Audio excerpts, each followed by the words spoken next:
नमस्कार दोस्तों, स्वागत है आप सभी का एक बार फिर से आपके अपने इस यूट्यूब चैनल पर। आज की वीडियो में दोस्तों हम प्रिंसिपल्स ऑफ डेवलपमेंट पढ़ेंगे। डेवलपमेंट क्या होता है ऑलरेडी हम डिस्कस कर चुके हैं, लेकिन फिर भी शॉर्ट में मैं आपको समझाऊंगा। बट इससे रिलेटेड कौन कौन से प्रिंसिपल्स हैं चाइल्ड साइकोलॉजी में, ये सारे ही प्रिंसिपल्स जो है ना बहुत इंपॉर्टेंट हैं। हर प्रिंसिपल किसी ना किसी रूप में एप्लीकेबल होता है बच्चे के रियल लाइफ में भी। और एज अ टीचर जब हम इन सब चीज़ों को पढ़ लेते हैं, समझ लेते हैं, तो हमें बच्चे को अच्छे से समझने में, उसके डेवलपमेंट को समझने में, डेवलपमेंट से रिलेटेड क्या क्या प्रॉब्लम्स बच्चा फेस कर सकता है, उन सब चीज़ों को हम अच्छे से समझ पाते हैं। और एक प्रॉपर प्लानिंग, प्रॉपर गाइडेंस हम किसी भी बच्चे के लिए तैयार कर सकते हैं। तो एज अ टीचर आपको भी पता होना चाहिए क्या क्या प्रिंसिपल्स ऑफ डेवलपमेंट होते हैं। एक एक करके हम बात करेंगे कौन कौन से हम प्रिंसिपल्स मेजरली पढ़ने वाले हैं। मैं आपको बता दूं शॉर्ट में, सबसे पहले हम बात करेंगे प्रिंसिपल्स ऑफ कंटिन्यूटी की। उसके बाद हम जानेंगे principle of individual difference, then principle of general to specific, principle of uniformity, cephalocaudal and proximodistal. These are together known as principle of direction, लेकिन हम इसको सेपरेटली डिटेल में डिस्कस करेंगे, cephalocaudal and proximodistal. Next is predictability. Next is hereditary and environment, heredity and environment. Next is principle of spiral development, and the last one is multi-dimensional development. तो ये सारे ही developments जो हैं principles of development वो हम अभी थोड़ी देर में डिस्कस कर रहे होंगे। उससे पहले एक छोटा सा शब्द है जिसको कि हम जरूर समझ लेते हैं कि आखिर डेवलपमेंट का क्या मतलब होता है, what is mean by development. इससे पहले कि मैं आपको बताऊं, मैं चाहूँगा कि वीडियो को पॉज करके 10 सेकंड के लिए कमेंट में आप ज़रूर बताएं कि आप डेवलपमेंट का क्या मतलब समझते हैं। तो देखिए, डेवलपमेंट का जनरल सा मतलब ये होता है जब हम स्पेसिफिकली बात करें चाइल्ड साइकोलॉजी, क्योंकि अगर आप डेवलपमेंट देखें तो डेवलपमेंट शब्द का इस्तेमाल कई क्षेत्रों में होता है ना। जैसे विज्ञान में होता है, अर्थशास्त्र में होता है, आर्थिक विकास की बात होती है, लेकिन वहाँ पे हम नहीं जा रहे। हम बात कर रहे हैं स्पेसिफिकली चाइल्ड साइकोलॉजी के कॉन्टेक्स्ट में कि डेवलपमेंट का क्या मतलब होता है। तो अगर मैं बात करूँ डेवलपमेंट की, तो डेवलपमेंट का मतलब उन सभी चेंजेस से होता है, वो सभी चेंजेस जो एक बच्चे में हमें देखने को मिलते हैं जन्म से लेके उसके मृत्यु तक। जन्म से लेकर के मृत्यु तक जो भी चेंजेस बच्चे में आते हैं, वो सारे के सारे is the part of development. वो सभी डेवलपमेंट का ही पार्ट होते हैं। बच्चे के शारीरिक विकास हो रहा है, उसकी लंबाई, कद काठी, रंग रूप, इन सब में परिवर्तन समय समय पर होता रहता है। बच्चे के इमोशंस में परिवर्तन होता रहता है, उसकी सोशल डेवलपमेंट में चेंजेस आते रहते हैं। तो ये सारी तरह के जो चेंजेस होते हैं, ये पार्ट होते हैं डेवलपमेंट का। और इन सब को मिला करके बच्चे की एक पर्सनैलिटी जो होती है वो तैयार होती है। तो डेवलपमेंट, आप आई होप आप समझ गए होंगे, ऐसे सभी चेंजेस जो हमें किसी बच्चे में देखने को मिलते हैं, पॉजिटिव भी हो सकता है, नेगेटिव भी हो सकता है, ये सारे चेंजेस हैं पार्ट ऑफ डेवलपमेंट के। चलिए अब हम अपने जो मेन टॉपिक है प्रिंसिपल्स ऑफ डेवलपमेंट, इसको हम डिस्कस करते हैं, वन बाय वन देखेंगे। सबसे पहले हम बात करेंगे प्रिंसिपल ऑफ कंटिन्यूटी की। जैसा कि आप समझ ही पा रहे होंगे, कंटिन्यूटी मतलब जो चीज़ कंटिन्यू चलती रहती है, कभी रुकती नहीं है। तो प्रिंसिपल ऑफ कंटिन्यूटी का मतलब ही यही है कि विकास जो है ना, डेवलपमेंट जो है, ये कंटिन्यू प्रोसेस है। जब बच्चे का जन्म होता है, जन्म से भी बल्कि पहले, जब बच्चा अपने माँ के गर्भ में होता है, जब एक भ्रूण के रूप में होता है, तब से ही बच्चे में हमें विकास देखने को मिलता है। जैसे ही भ्रूण का निर्माण होता है, धीरे धीरे उसके शरीर के अंग बनते हैं। अंदर ही अंदर उसको जो न्यूट्रिशन उसकी मदर से मिल रहा है, वो हेल्प करता है बच्चे के डेवलपमेंट में। तो डेवलपमेंट बच्चे के जन्म से पहले ही शुरू हो जाता है और कब तक चलता है, मृत्यु तक चलता है। ठीक है। डेवलपमेंट में अगर आप देखेंगे ना, तो अलग अलग डायमेंशंस होते हैं। जैसे कि फिजिकल डेवलपमेंट हो गया, सोशल डेवलपमेंट हो गया, लिंग्विस्टिक डेवलपमेंट हो गया, इमोशनल डेवलपमेंट हो गया, सोशल डेवलपमेंट हो गया। ये कई सारे क्या हैं, इसके डायमेंशंस होते हैं। ये सारी के सारे चीज़ें लाइफ लॉन्ग चलती रहती हैं। जैसे कि फिजिकल डेवलपमेंट में कुछ चीज़ें एक समय के बाद रुक जाती हैं, जैसे कि हाइट बढ़ना एक समय के बाद रुक सकता है। लेकिन जो वज़न में परिवर्तन होता है कि इंसान मोटा भी हो सकता है कभी, और कभी पतला भी हो जाता है। तो ये जो चेंजेस हमें देखने को मिलते हैं, ये फिजिकल चेंजेस रिलेटेड है, और इस तरीके से ये भी लाइफ लॉन्ग चलती है ना। कुछ लोग सोचते हैं कि फिजिकल डेवलपमेंट एक स्टेज के बाद आकर के रुक जाती है। फिजिकल डेवलपमेंट की कुछ चीज़ें जो होती हैं वो एक स्टेज के बाद आके रुक जाती हैं, क्योंकि उसमें मोस्टली चीज़ें हेरिडिटरी होती हैं। लेकिन अगर मैं बात करूँ किसी के वजन में चेंजेस आ रहा है, तो वो हेरिडिटरी नहीं है, वो किसी भी समय कभी भी कोई व्यक्ति अपना वजन बढ़ा सकता है, घटा सकता है ना। उसके खान पान पर निर्भर करता है, तो वो भी तो पार्ट है फिजिकल डेवलपमेंट का। तो वो भी एक तरीके से आप कह सकते हैं कि लाइफ में कभी भी किसी भी स्टेज पे ये चेंजेस हमें देखने को मिल सकते हैं। इसी प्रकार बाकी सभी चीज़ें, सोशल डेवलपमेंट, इमोशनल डेवलपमेंट, ये सारी चीज़ें ना लाइफ लॉन्ग चलती रहती हैं। इसलिए ये जो प्रिंसिपल ऑफ कंटिन्यूटी है वो यही कहता है कि जो डेवलपमेंट है ये लाइफ लॉन्ग प्रोसेस है। जन्म से पहले से लेकर के मृत्यु तक जो बच्चे में डेवलपमेंट होते रहते हैं। आई होप आप समझ पाए होंगे। नेक्स्ट है individual difference. Principal of individual difference क्या कहता है? हम सभी जानते हैं कि प्रत्येक बच्चा, उसमें हमें कुछ चीज़ें देखने को मिलती हैं जो कि जनरल सी होती हैं, सभी में पाई जाती हैं। जैसे कि अ, कोई भी व्यक्ति है, उसमें हमें देखने को मिलता है कि भाई एक फिक्स एज होती है जिसमें कि वो चलना, दौड़ना, कूदना, बोलना, ये सारी चीज़ें सीखता है ना। इसके अलावा एक पैटर्न जो होता है डेवलपमेंट का, वो लगभग लगभग सभी में सेम होता है। लेकिन इसके बावजूद भी हमें इंडिविजुअल डिफरेंस देखने को मिलता है। उस इंडिविजुअल डिफरेंस के दो रीज़न होते हैं, एक होता है हेरिडिटरी और एक होता है इन्वायरमेंट। हेरिडिटरी और इन्वायरमेंट जो होते हैं ये क्रिएट करते हैं इंडिविजुअल डिफरेंस। इंडिविजुअल डिफरेंस ये कैसे क्रिएट करते हैं कि प्रत्येक व्यक्ति दूसरे व्यक्ति से किसी न किसी रूप में अलग हो सकता है। ठीक है, हो सकता है एक व्यक्ति जो है वो बहुत ही ज़्यादा इंट्रोवर्ट हो, एक हो सकता है बहुत ज़्यादा एक्सट्रोवर्ट हो। इसमें हेरिडिटरी का भी इम्पोर्टेंट रोल है और इन्वायरमेंट का भी इम्पोर्टेंट रोल है ना। डेवलपमेंट तो दोनों का ही होगा, लेकिन उसके बावजूद भी हमें इंडिविजुअल डिफरेंस देखने को मिलेगा। मतलब कहने का ये है कि डेवलपमेंट सभी का होता है, लेकिन फिर भी कुछ ना कुछ इंडिविजुअल डिफरेंस होते हैं। प्रत्येक व्यक्ति बिल्कुल सेम दूसरे जैसा नहीं हो सकता, है ना। सब में योग्यताएं भी अलग होती हैं, स्किल्स भी अलग होते हैं। किसी की कोई स्किल्स अच्छी होती है, किसी की कुछ कम होती है, किसी की हाइट ज़्यादा होती है, किसी की हाइट कम होती है।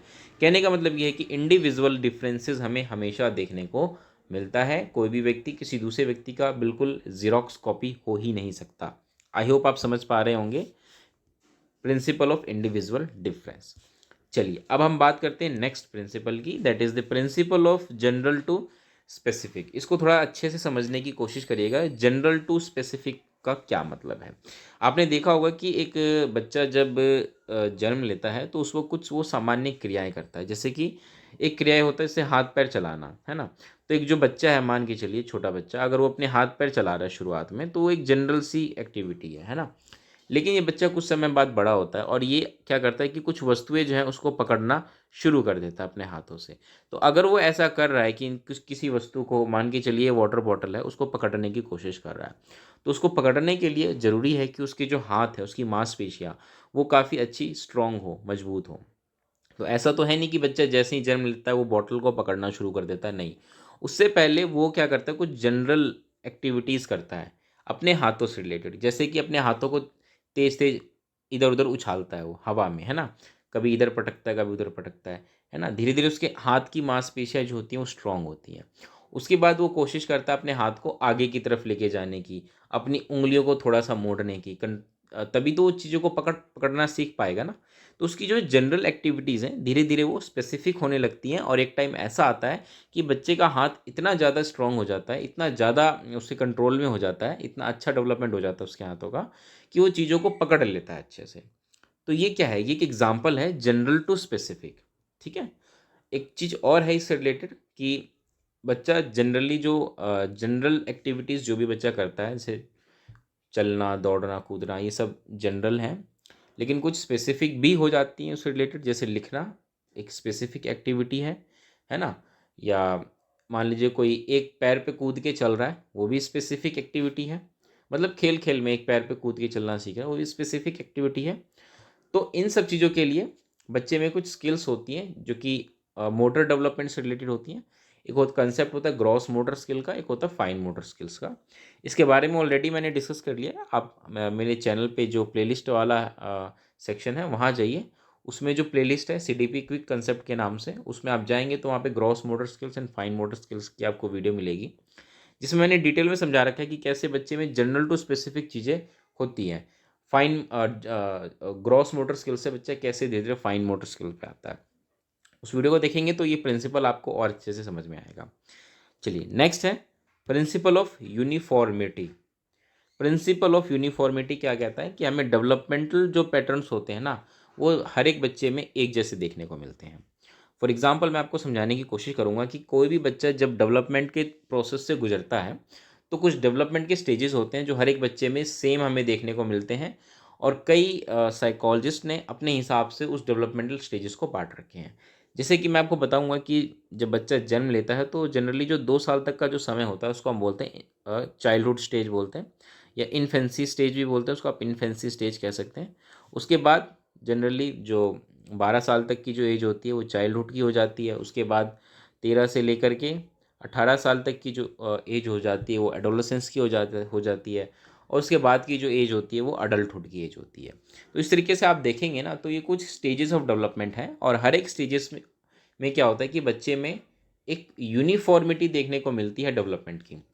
फॉर एग्जाम्पल अगर कोई बच्चा मान लीजिए चाइल्डहुड इन्फेंसी स्टेज में है, 2 साल तक की एज में है, तो उसमें क्या होगा आप देखेंगे कि बच्चे में कुछ यूनिफॉर्म डेवलपमेंट्स आपको सभी बच्चों में देखने को मिलेंगे। जैसे इस स्टेज में बच्चा चलना सीख जाता है ना, और कुछ कुछ बोलना भी सीख जाता है। शब्द उसके इतने अच्छे नहीं होते लेकिन वो बोलना सीख जाता है ना। उसका सोशल डेवलपमेंट काफ़ी हद तक अच्छा हो चुका होता है पहले के मुकाबले।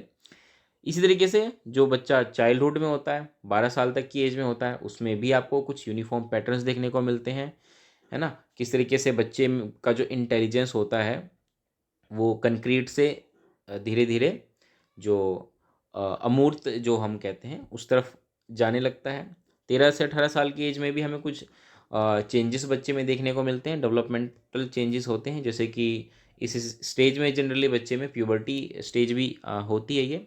तो बच्चे में जो सेक्सुअल जो डिफरेंसेस होता है वो हमें साफ देखने को मिलता है। बच्चे किस तरीके से एक दूसरे से गैंग अलग हो जाते हैं, गैंग्स बनाना स्टार्ट कर देते हैं, ये सारी चीज़ें हमें देखने को मिलती हैं। तो उतना डिटेल में हम नहीं जाएंगे, मैं आपको शॉर्ट में कहना चाह रहा हूँ कि प्रिंसिपल ऑफ यूनिफॉर्मिटी यही कहता है कि हर एक बच्चा एक यूनिफॉर्म पैटर्न के थ्रू होकर ही गुजरता है डेवलपमेंट के।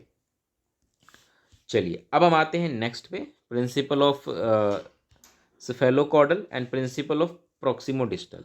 जनरली इन दोनों प्रिंसिपल को अगर आप मिला देंगे तो ये बन जाता है प्रिंसिपल ऑफ डायरेक्शन, है ना। प्रिंसिपल ऑफ डायरेक्शन, क्योंकि मेनली क्या है कि ये दोनों के दोनों जो प्रिंसिपल्स हैं ये डायरेक्शन की ही बात करते हैं कि किस डायरेक्शन में डेवलपमेंट होता है। जैसे कि प्रिंसिपल ऑफ सेफेलोकॉर्डल जो है वो बात करता है कि जो बच्चे का डेवलपमेंट होता है वो सिर से शुरू होता है, उसके बाद धीरे धीरे नीचे पैरों की तरफ जाता है। वहीं दूसरी तरफ जो प्रिंसिपल ऑफ प्रॉक्सिमो डिस्टल है ये कहता है कि नहीं, बच्चे का डेवलपमेंट केंद्र से शुरू होता है और केंद्र से शुरू होकर बाकी शरीर के अंगों की तरफ वो बढ़ता है। आई होप आप समझ पा रहे होंगे प्रॉक्सिमो डिस्टल। अभी और डिटेल में हम समझते हैं। जैसे फॉर एग्जांपल सेफेलोकॉर्डल की हम बात करें, इसमें बात होती है कि बच्चे का डेवलपमेंट सिर से शुरू होता है। सिर का पहले अच्छे से डेवलपमेंट होता है। जैसे कि बच्चा जब शुरू में पैदा होता है तो उसका कंट्रोल अपने सिर पे नहीं होता, लेकिन धीरे धीरे उसका कंट्रोल अपने सिर पे होता है। सिर को उठाना, घुमाना इधर उधर वो सीख जाता है।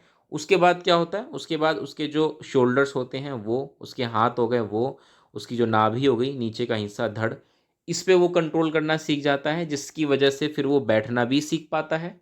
जब वो अपने गर्दन पे सिर पे कंट्रोल कर लेता है उसके बाद वो बैठना सीख पाता है। और उसके बाद जब वो सारी चीज़ें होता है तो बाकी हिस्सा जो उसका पैर का है उसका डेवलपमेंट होता है। उसकी जिसके बाद बच्चा घुटनों के बल रेंगना भी सीखता है जब उसके पैरों का विकास होता है। और जो निचला हिस्सा होता है सबसे पैर का, पैर के पंजे जब उसके अच्छे से विकसित हो जाते हैं तो फिर बच्चा चलना भी सीखता है। तो ये एक तरीके से प्रिंसिपल ऑफ सेफेलोकॉर्डल इस तरीके से खुद को जस्टिफाई करता है कि प्रिंसिपल ऑफ सेफेलोकॉर्डल में सिर से लेके पैर तक जो है बच्चे का डेवलपमेंट होता है। वहीं हम बात करें प्रिंसिपल ऑफ प्रॉक्सिमोडिस्टल की, तो बात करता है कि बच्चे का जो पहले केंद्र होता है वो डेवलप होता है, यानी कि उसका जो पेट हो गया, उसकी छाती हो गई, उन अंगों का अच्छे से विकास होता है। वहाँ की जो तंत्रिका तंत्र होती हैं, जो तंत्रिकाएं कोशिकाएं होती हैं, उनका अच्छे से विकास होता है।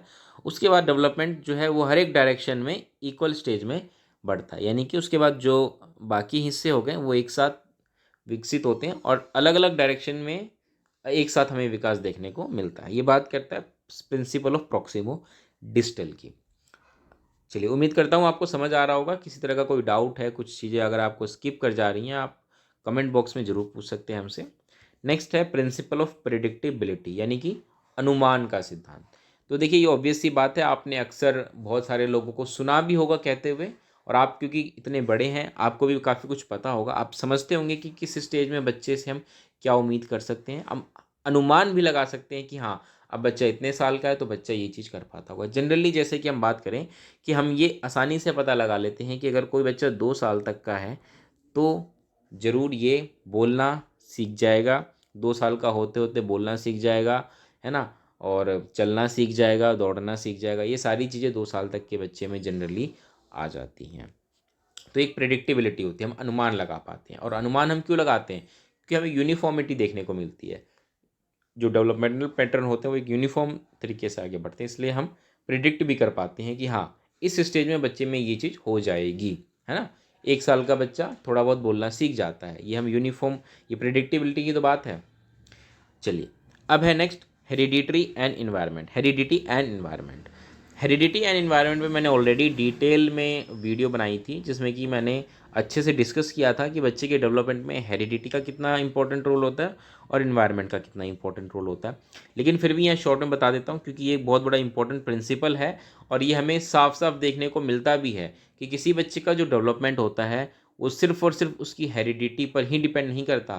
कुछ लोग कहते हैं ना कि बच्चा अपने बाप पे जाता है या अपनी माँ पे जाता है, वो रंग रूप में बिल्कुल जाता है, कद काठी रंग रूप हो सकता है उसके माँ या बाप पे जाए, लेकिन कंप्लीटली नहीं नहीं बन सकता, क्योंकि इन्वायरमेंट भी तो इम्पोर्टेंट रोल प्ले करता है ना। इन्वायरमेंट भी तो डिसाइड करेगा ना कि बच्चे की संगति कैसी होगी, बच्चे किस प्रकार के शब्द समाज से सीख रहा है, किस प्रकार के विचार बच्चे के दिमाग में आ रहे हैं, ये सब कौन तय करता है? इन्वायरमेंट ही तो तय करता है, और फिर उसकी पर्सनैलिटी उस हिसाब से बनती है। कहने का मतलब ये है कि हेरिडिटरी एंड इन्वायरमेंट जो है वो यही कहता है कि किसी भी बच्चे का जो डेवलपमेंट है that is the product of heredity and environment. वातावरण और जो अनुवांशिक गुण होते हैं उसका गुणनफल होता है एक विकास। आई होप आप समझ पा रहे होंगे। चलिए आगे बढ़ते हैं, और that is the important one, principle of spiral development. Spiral development, हो सकता है पहली बार सुन रहे हो कि ऐसा भी कुछ होता है स्पाइरल डेवलपमेंट। स्पाइरल का मतलब तो आप समझते होंगे ना, इस तरीके से चीज़ें जो होती हैं स्पाइरल होती हैं, ये स्पाइरल होता है। साथ में आपको ये पिक्चर भी दिखाई दे रही होगी स्पाइरल की, ये जो ये पिक्चर है, ये तस्वीर है स्पाइरल की है, और यहाँ पे इस तस्वीर के थ्रू आपको समझाने की कोशिश भी की गई है कि प्रिंसिपल ऑफ स्पाइरल डेवलपमेंट क्या कहता है। देखिए प्रिंसिपल ऑफ स्पाइरल डेवलपमेंट मैं आपको समझाऊँ, लेकिन उससे पहले कुछ चीज़ें मैं आपको बताना चाहूँगा कि बच्चे में ना हमें जो डेवलपमेंट होता है वो कभी भी एक समान गति से हमें देखने को नहीं मिलता है। कुछ चीज़ें, जैसे कि मैंने आपको बताया भी कि डेवलपमेंट के भी अलग अलग एस्पेक्ट्स हैं, तो हर एक एस्पेक्ट की मैं बात कर रहा हूँ। जो डेवलपमेंट के जो अलग अलग एस्पेक्ट्स हैं, like physical, emotional, social, linguistic, ये सारे जो एस्पेक्ट्स हैं ना, ये अलग अलग गति से अलग अलग स्टेज में अलग अलग तरीके से बढ़ते हैं। फॉर एग्जांपल मैं फिजिकल डेवलपमेंट की ही बात करूँ तो फिजिकल डेवलपमेंट अगर आप देखेंगे तो 0 से लेकर जो 2 वर्ष तक का जो बच्चा होता है उसमें आपको फिजिकल डेवलपमेंट ना तेज़ी से देखने को मिलेगा। लेकिन जैसे ही बच्चा वो 3 से लेकर के 10 साल तक की एज का होता है, 10-11 साल तक की एज का, जो कि उसकी चाइल्डहुड स्टेज होती है, वहाँ पे फिजिकल डेवलपमेंट आपको तेज़ी से होता हुआ नज़र नहीं आएगा। वहीं जब हम बात करेंगे कि जैसे ही बच्चा 12 या 13 साल का होता है, मतलब टीनेज में आता है बच्चा, जैसा जैसे ही वैसे ही हमें फिर से बच्चे में फिजिकल चेंजेस देखने को मिलेंगे, फिर से तेज़ी से फिजिकल चेंजेस बच्चे में आते हैं, और जैसे ही वो 18 या 19 साल का हो जाता है उसका जो फिजिकल डेवलपमेंट है वो काफ़ी हद तक रुक जाता है, या कुछ ही चीज़ें होती हैं जो आगे भी बढ़ती हैं। तो इस तरीके से आप देखेंगे ना, तो फिजिकल डेवलपमेंट पहले तेज़ी से हो रहा है, फिर स्लो, फिर फास्ट, फिर स्लो। तो यहाँ पे जो आपको ये नज़र आ रहा है ना, ये स्पाइरल, वो यही बता रहा है कि पहले तो चीज़ें फास्ट होती हैं, कभी कभी स्लो हो जाती हैं, फिर फास्ट, फिर स्लो, फिर फास्ट, फिर स्लो, फिर फास्ट, फिर स्लो। इस तरीके से एक स्पाइरल बनता हुआ नज़र आता है। यहाँ पे मैंने सिर्फ आपको फिजिकल डेवलपमेंट का एग्जांपल लेकर समझाया है, ये चीज़ें बाकी एस्पेक्ट्स में भी उतना ही काम करती हैं। लिंग्विस्टिक डेवलपमेंट भी कुछ स्टेजेस में स्लो रहता है, कुछ में फास्ट होता है, कुछ में और तेज़ी से हमें देखने को मिलता है। इसी प्रकार से बच्चे का इमोशनल डेवलपमेंट भी आप देखेंगे तो कुछ स्टेज में आपको तेज़ी से देखने को मिलेगा, जैसे कि जो एडोलेसेंस एज होती है वो बच्चे के लिए बहुत ही तूफ़ान भरी होती है, बहुत ही एग्रेसिव नेचर बच्चे का होता है, बहुत ही तेज़ी से जो इमोशंस होते हैं वो चेंजेस होते हैं, मूड स्विंग्स हमें देखने को मिलते हैं। तो हर एक स्टेज में हर एक चीज़ें अलग अलग तरीके से काम करती हैं, ये स्पाइरल डेवलपमेंट ही बात कहता है, ठीक है। तो individual starts his sorry individual starts his growth and development from this point, from this point. उसके बाद क्या होता है कि धीरे धीरे वो आगे बढ़ता है, कभी तेज कभी धीरे, कभी तेज कभी धीरे, कभी तेज कभी धीरे, ठीक है। जब वो आगे बढ़ रहा होता है या पीछे या स्लो हो रहा होता है, तो उस वक्त वो क्या करता है, वो कंसोलिडेशन भी करता है साथ के साथ, है ना। फिजिकल डेवलपमेंट हुआ उसका तेजी से 0 से 2 साल में। अब 3 से लेकर के जो 10 साल तक की एज होगी उसमें बच्चा कंसोलिडेशन करेगा, अपने मांसपेशियों पे अच्छे से काम करेगा, और उसके बाद फिर उसका तेजी से डेवलपमेंट होगा। तो इस तरीके से आप देखेंगे ना, स्पाइरल डेवलपमेंट जो होता है वो काम करता है। आई होप आप समझ पा रहे होंगे। Now times come to the last one, multi dimensional development. कि भाई मल्टी डायमेंशनल डेवलपमेंट क्या होता है। मल्टी डायमेंशनल डेवलपमेंट जैसा कि मैंने पहले ही आपको डिस्कस कर दिया, लेकिन फिर भी अलग से समझा देता हूँ कि डेवलपमेंट जो है वो मल्टी डायमेंशनल है, किसी एक डायमेंशन की बात नहीं करता है। Development is not only about physical development, it also includes like social development, linguistic development, spiritual development and social development and many more things. तो इस तरीके से आप देखेंगे ना कि डेवलपमेंट मल्टी डायमेंशनल है, ये एक एक साथ ही काम करते हैं किसी बच्चे के साथ। ऐसा नहीं है कि एक स्टेज में पहले फिजिकली डेवलपमेंट होगा, उसके बाद लिंग्विस्टिक डेवलपमेंट होगा, उसके बाद सोशल डेवलपमेंट, उसके बाद इमोशनल डेवलपमेंट, है ना, उसके बाद मोरल डेवलपमेंट।